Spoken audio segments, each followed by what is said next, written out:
নিৰ্বাচনী গৰম বতাহৰ মাজতেই গোলাঘাটৰ জানপাৰত চাঞ্চল্যকৰ ঘটনা সংঘটিত হৈছে। পত্নীৰ সৈতে পৰকীয়া প্ৰেমৰ সন্দেহত এজন যুৱকক ঘপিয়াই হত্যাৰ চেষ্টা স্বামীৰ। দাৰে মূৰ হাত আৰু ডিঙিৰ বিভিন্ন অংশত আঘাত। জানপাৰৰ নিবাসী যুগ্নু পূজৰ নামৰ লোকজনে নিজৰ পত্নীৰে পৰকীয়া প্ৰেমৰ সন্দেহত অতৰ্কিতে ঘৰত সোমাই দাৰে ঘপিয়াই শিবু পূজৰ নামৰ যুৱকজনক। দীৰ্ঘদিনে নিজ পত্নীৰ সৈতে পৰকীয়া প্ৰেমৰ সন্দেহত শিবু পূজৰক ঘপিয়াই যুগ্নু পূজৰে। গুৰুতৰভাৱে আহত হৈছে শিৱ পূজৰক ততাতৈয়াকৈ গোলাঘাট শ্বহীদ কুশল কোঁৱৰ অসামৰিক চিকিৎসালয়ত ভৰ্তি কৰোৱা হৈছে।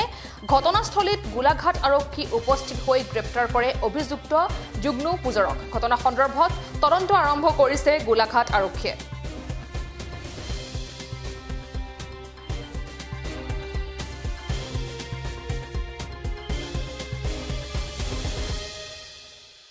থোৱা অৱস্থাত আহি সি মাৰিছে। মাত দিলে আগত আহি ওচৰত দুৱাৰ মুখত মাত দিলে। তাৰপিছত মাত দিয়াৰ পিছত মই নাই ওলোৱা। মই ভাবিছোঁ কোনোবা কামজাৰী মানুহ মাতিছে নেকি বুলি ভাবিলোঁ। তাৰপিছত মানুহটো মাৰিছে ভিতৰত শুই আছে বুলি ক'লোহে সোমাই আৰু ঘপা ঘপিয়াক দিলে নহয়। মই পাকঘৰত দাও দি মাৰিলে। জানো এতিয়া ক'ব নোৱাৰি কিহৰ কাৰণে মাৰি কি কথা। সেই মানুহজন যুগ্নু পূজৰ। এই নাম শিৱ পূজৰ।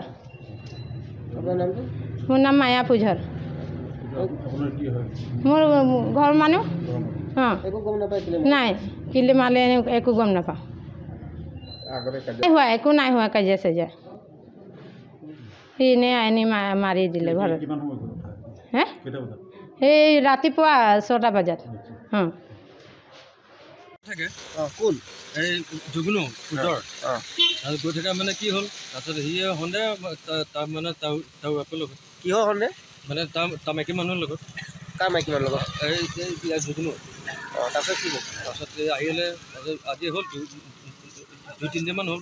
অহাৰ পিছত কি কৰিলে ই আহি ৰাতিপুৱা আহি আমাক লগ পাই পেলাই তাতে মাল খাম বুলি পেলাই মাল নাখায় আহি পেলাই ইয়াকে ডাইৰেক্ট মাৰি দিছে। কাক মাৰিলে যুগ্নু পূজৰক মাৰিছে। যুগ্নুৱে মাৰিলে এই তোমাৰ শিবুক মানে শিবুক সন্দেহ কৰি মাৰিছে।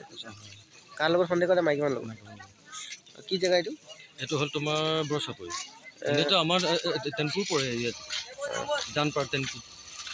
ক'ত দুখ পাইছে এতিয়া শিবু? এতিয়া মাৰিলে মুখত আৰু তোমাৰ হাতত মাৰিলে।